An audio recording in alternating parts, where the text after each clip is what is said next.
Simon Sinek's famous principle, people don't buy what you do, they buy why you do it, has inspired many.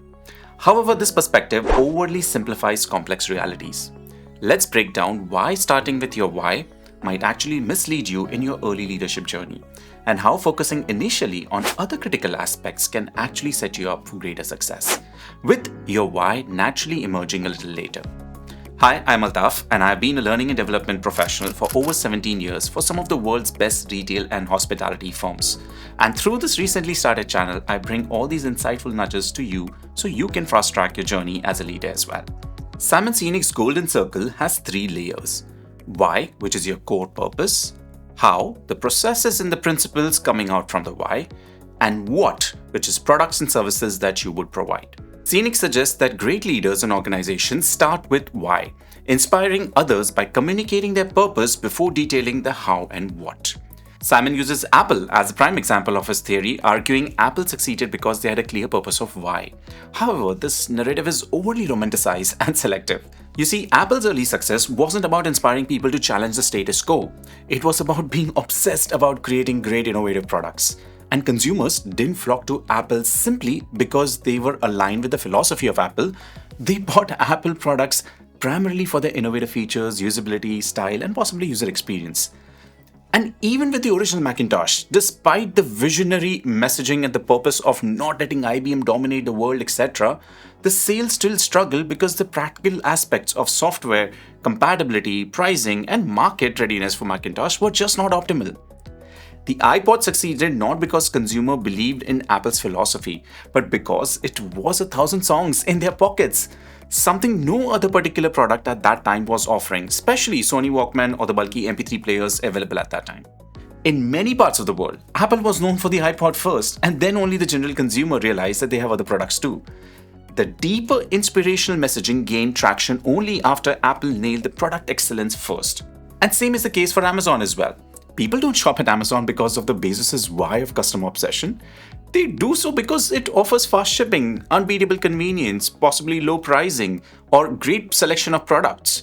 In reality, consumer often prioritizes practical benefits like price, quality, convenience, and efficiency over the lofty visions or purpose and causes. Contrary to Simon Sinek's theory, most entrepreneurs don't start businesses with a perfectly clear purpose.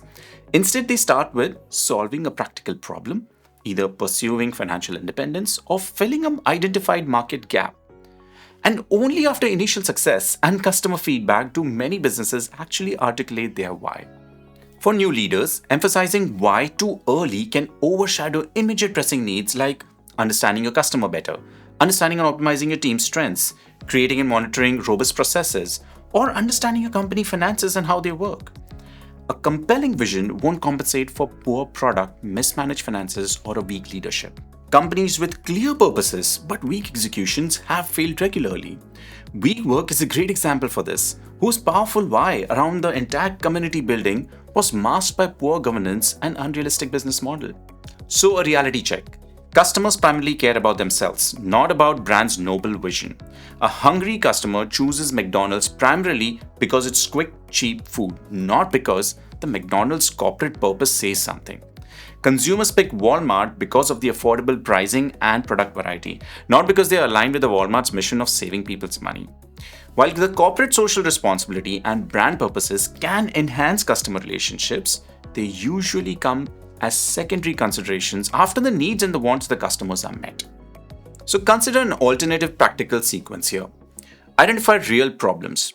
Pinpoint real challenges within your team or business first. Build solutions. Focus first on creating tangible improvements to your solution. Third, optimize processes, which means improve how your team functions effectively. And fourth, discover your why. With experience and insight, your purpose will naturally surface. Facebook didn't start by thinking about creating the social network for the entire world. They started by merely creating a social network for Harvard students. Developing a broader purpose came in much later in the journey. Several notable critics and thinkers have challenged the simplicity of Simon Sinek's theory. Carl Newportman, author of So Good That They Can't Ignore You, argues that the passion and purpose comes after achieving mastery in particular skill or job, not before. And Brian Sharp of How Brands Grow emphasizes that brands' growth comes from widespread availability, convenience, and strong memory structures, not necessarily from inspirational whys. These leaders underscored that effective execution and adaptability often precedes clear defined purposes. Yet, the why still matters, but a little later in the journey. Despite all these criticisms, eventually discovering and clearly articulating your why can indeed benefit an organization, not just necessarily in the start. Once your core business is stable, clarifying your why makes internal decision-making easier, especially around hiring, product, innovation, and strategy. It aligns the team around shared values and provides clarity, especially as the organization scales and someone sitting in a boardroom sitting far away from you has to take the right decision. It simplifies marketing and communication, creates cohesive story that builds into emotional connection over a period of time. But the point remains, why usually comes after you have proven that you can deliver practical value. Patagonia authentically integrated its environmental mission after establishing operational credibility, guiding every business decision effectively, and hence, they are respected by their customers now. To summarize, begin with solving immediate problems, and then prioritize building credibility and trust. Allow your deeper purpose to emerge naturally and authentically. Simon Sinek Start with Why theory is appealing, inspirational, and popular primarily because of its simplicity. But the reality of business is far more complex, messy, and pragmatic. Real leaders succeed by blending purpose with practicality and not by elevating the purpose alone above everything else. If you found this helpful, then please like, subscribe, and share your thoughts below in the comments. I reply to everyone. Let's continue growing as actionable leaders together and not just thoughtful ones.